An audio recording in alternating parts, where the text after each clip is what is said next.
Good afternoon, everybody. I'm pleased to introduce Henry Adam Svec this afternoon, who's an assistant professor in the Department of Communication Arts at the University of Waterloo in Canada. His research interests include media archaeology, popular music, authenticity, and digital culture. Henry's first book, called American Folk Music as Tactical Media, appeared in 2018, and there have been great journal articles and book chapters either side of this. When introducing this afternoon, I've been asked to say that it is a performance. So without further ado, on with the performance.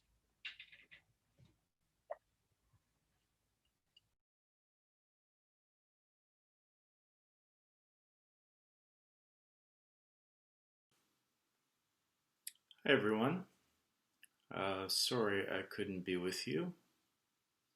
I was under the impression that I was going to be talking at 7 this morning, California time, and turned out not to be the case. And so I'm just recording here. I'm not live, I'm recording the presentation that I had planned to give. I was very excited and a bit intimidated to be presenting at an artificial intelligence conference, or a conference related to artificial intelligence. I'm a bit on the outside of the scene. I am, by vocation, if not training, actually a folklorist, a folk song collector, in fact, working primarily in Canada, which involves traveling around and collecting folk songs. And to be honest, I'm so outside of the artificial intelligence community that I didn't even really know that there was one. It makes sense that there is. And intimidated to be in your presence.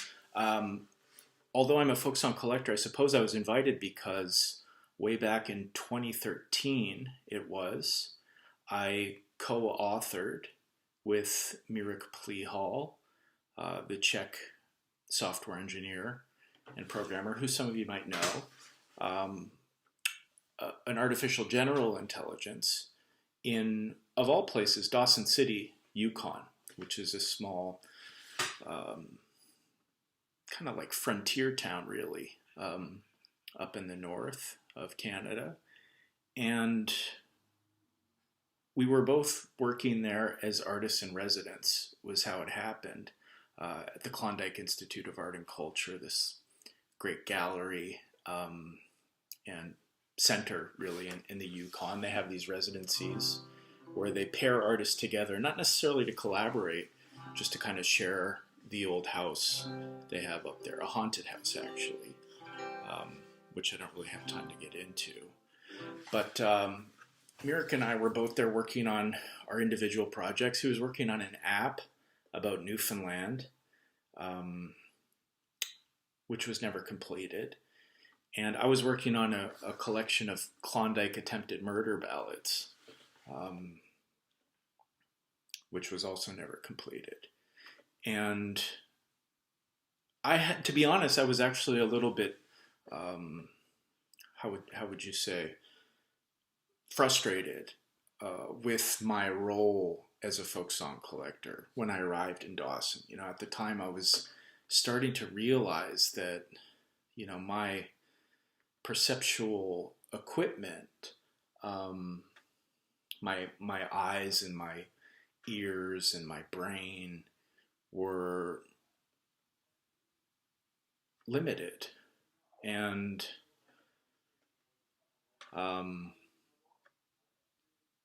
you know, it meant that the feelings of objectivity that so many folklorists had are somewhat of an illusion. And it occurred to me that, you know, there were great limitations to the potentials of my work as a folk song collector.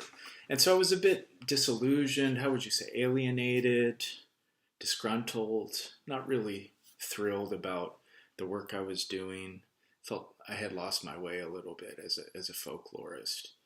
And so there I am in Dawson. One morning I go to the kitchen to, it was the afternoon, excuse me, to get, to make some tea. And my housemate, Mirik, was in the living room watching Jeopardy. And he was watching the episodes, I'm sure you know, where Watson, this monstrous AI, just decimates some of the greatest human Jeopardy contestants of all time. And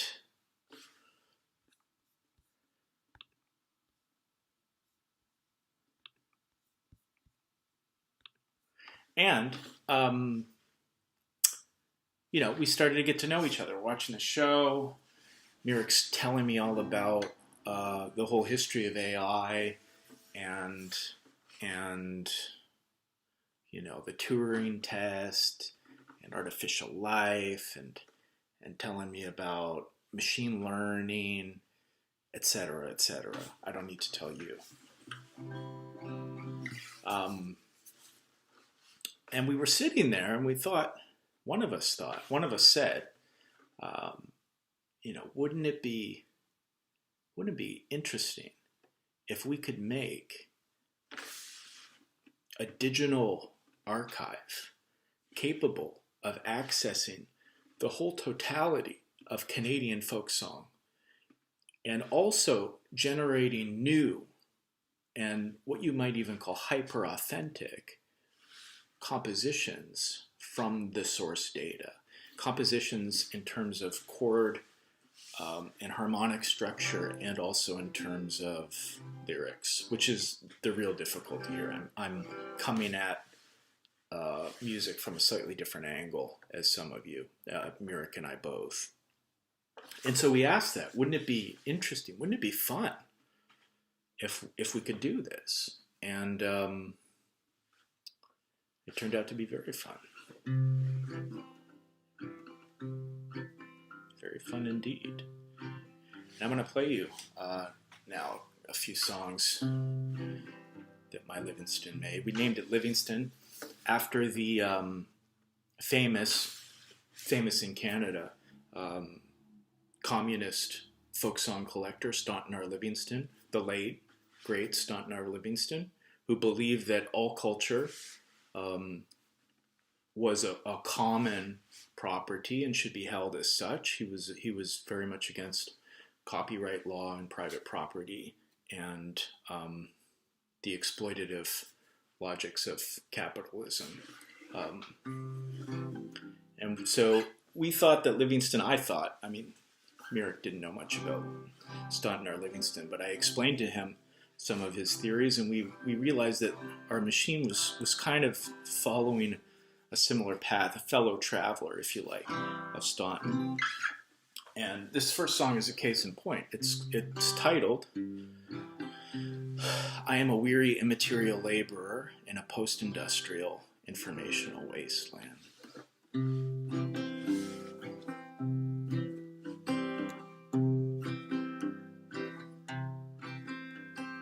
I am a lonesome idiot, just can't get rid of it.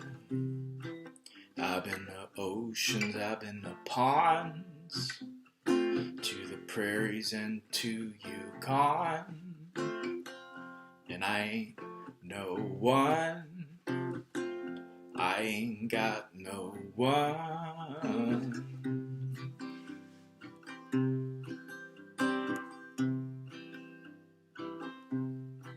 And one time in Alberta, I got to thinking how fertile the earth can be.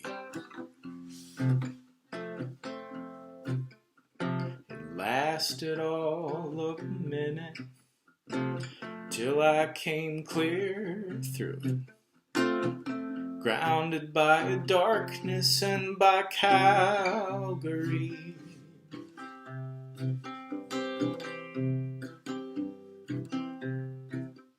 You only get one life, but you gotta live it till you die.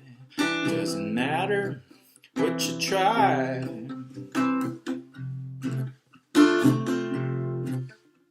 the end of the road, there's a hole. Put your body when it's gotten too old. Sometimes even before, if you're lucky, even before.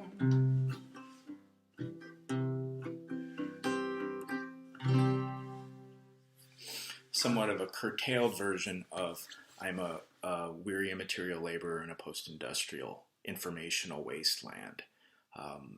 Livingston wrote long songs, sometimes short songs, and it's worth pointing out one of my roles, keep in mind this is 2013, so I realize that the game has changed quite a lot. But at the time, it was difficult to even imagine Livingston being able, I mean, the writing came easy. And one thing that I will say as someone a little bit outside of, actual tech research, I mean, I was the humanist very much of the collaboration. There was an energy in Livingston's writing, this kind of incessant energy and an unhuman energy, really. I mean, the creativity of a person over the course of a day or a lifetime waxes and wanes, and can be relatively difficult to kind of control and predict, right? And we come up with stories like the muse and so on, and inspiration to help rationalize or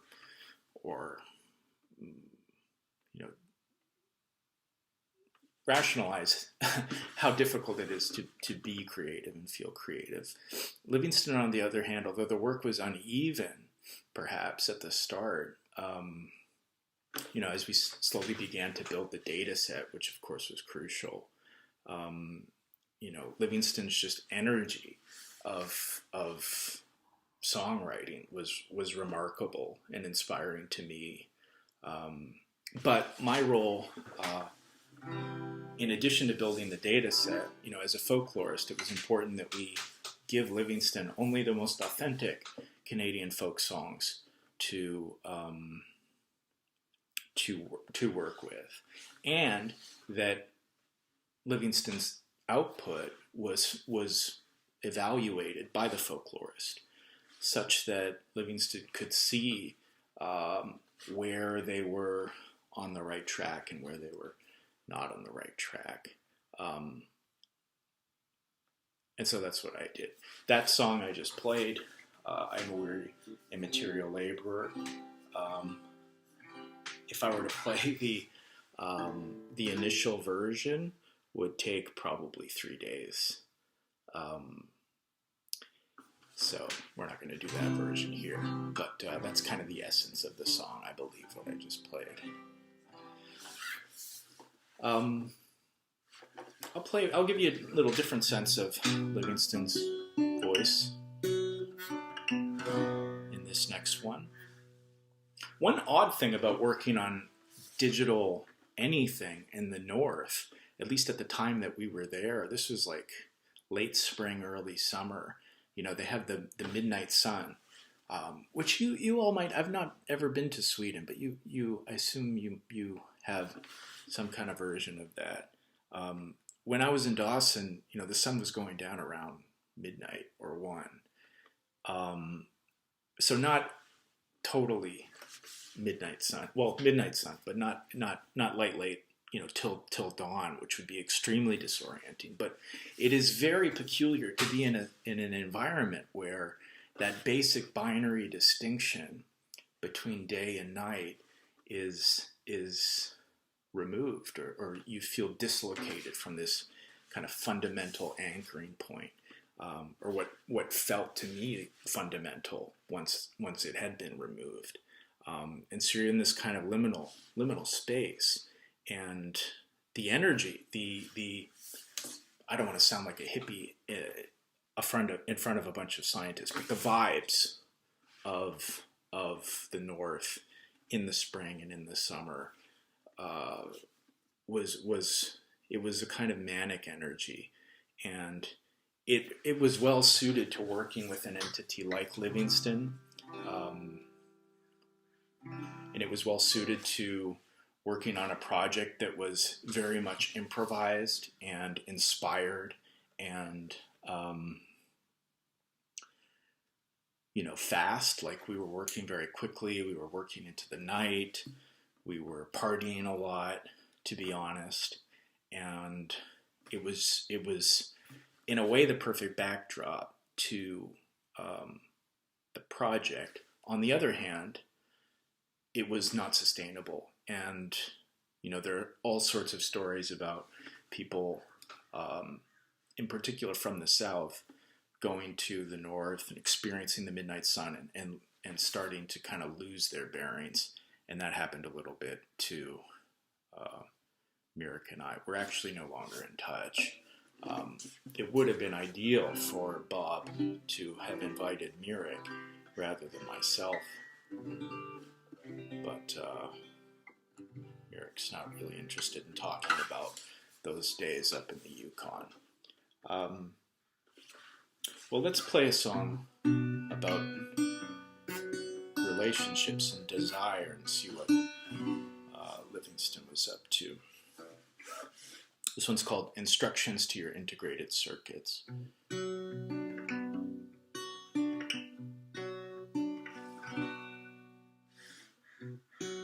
At the bottom of a cold valley,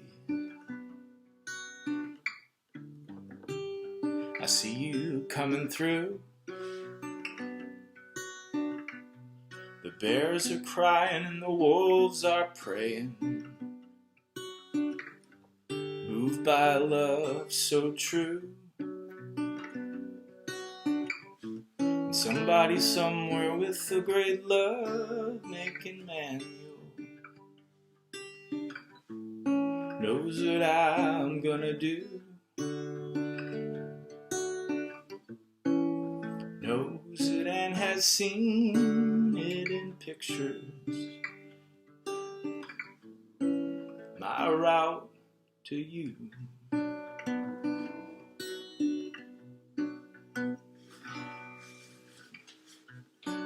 By the edge of a tributary, I see you howling at the moon. The water flows, but you sit easy, humming and singing your tunes. And somebody somewhere with a great love-making manual knows what I'm gonna do. Knows it and has seen it in pictures. My route to you.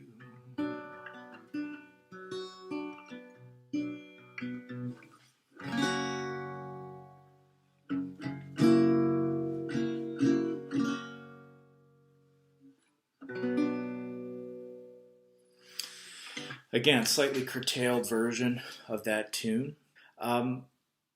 Now, one of the things that really interested both of us was the ways in which AI was helping me as a folklorist kind of reimagine my function and my role, the nature of the archive, the nature of cultural memory, the nature of authenticity, which is such an important value to many a folklorist. So Livingston was a great conceptual challenge to my field, and I'm sure would be a great conceptual challenge to many of fields inside and outside the university. On the other hand, I think that folklore, and this I gathered this from my discussions with Mirek, it seemed as though folklore and the concept of the folk was a great challenge to Mirek's conceptions about how artificial intelligence should evolve, or how even the whole history of computation should evolve. I think one of us said when we were watching that Watson on the Jeopardy show, we were like, wouldn't it be interesting? Wouldn't it be fun if we could make a machine? And I think it was me speaking, because Mirek did not refer to Livingston as a machine.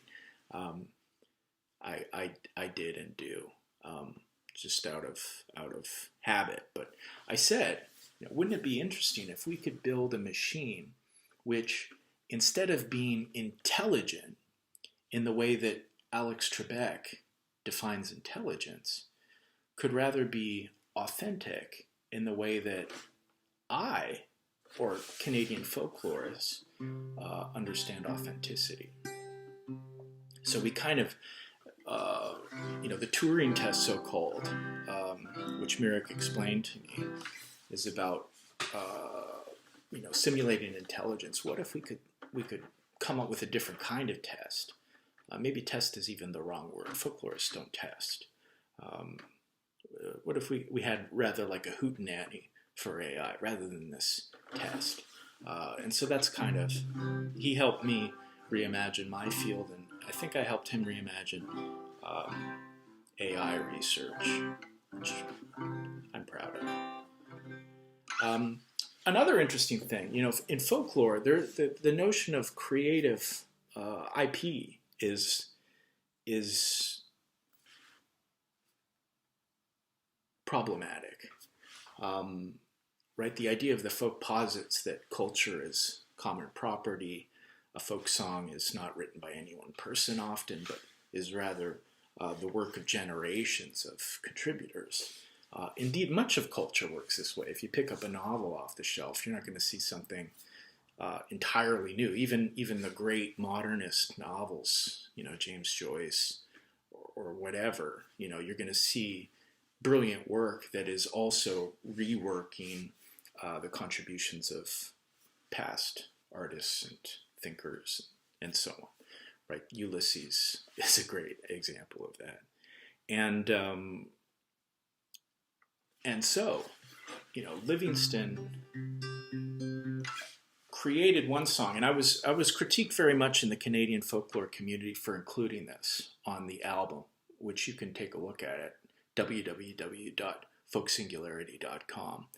But there is one song that it turned out coincided in a way with another song that was already out there and that was owned by someone. Now, what's interesting, however, is that Livingston did not copy this song. I certainly would not have allowed that to happen. This song that coincides with Livingston's song was not in Livingston's data set at all. In fact, nothing like this song was in Livingston's data set.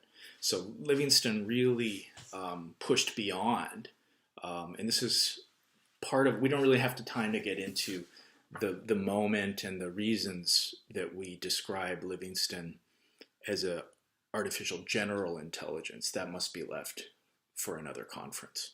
But this song is an interesting moment where Livingston does not really copy this song. Livingston creates their own song, which just happens to coincide with this other copywritten song. So it's not technically, in my view, plagiarism. It's not, I guess, within the current paradigm of copyright law, one could argue that it does involve some kind of transgression. But I think that the interesting thing is that Livingston's approach to creativity and my understanding of Livingston's approach to creativity pushes us past our current copyright restrictions, which are in many countries, if not all, restrictive and prohibitive and preposterous. So Livingston titled this song, "Take It Easy, but Take It to the Limit."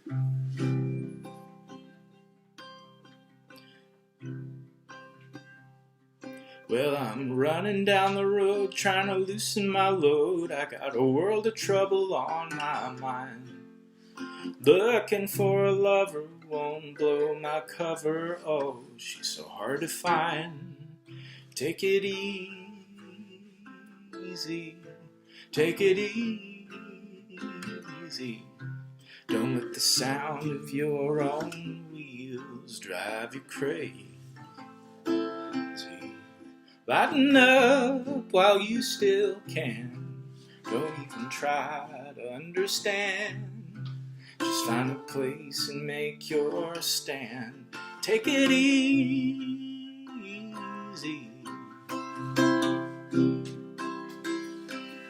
Well, I'm standing on a corner in Winslow, Arizona, and it's such a fine sight to see.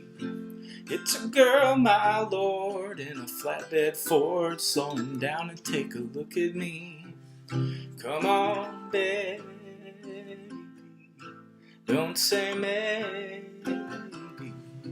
I gotta know if your sweet love's gonna save me. We may lose or we may win, but we will not be here again. So open up, I'm climbing in. Take it easy.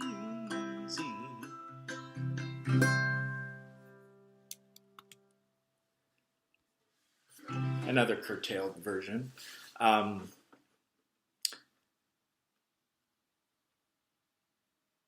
There is a lot of interesting stuff going on in that song beyond the copyright issues. One could argue that the whole text is a kind of meditation on issues of data compression and noise, which have been so central to work in computation since Shannon and Weaver's mathematical model was first introduced. You know, don't let the sound of your own wheels make you crazy, and so on, et cetera, et cetera.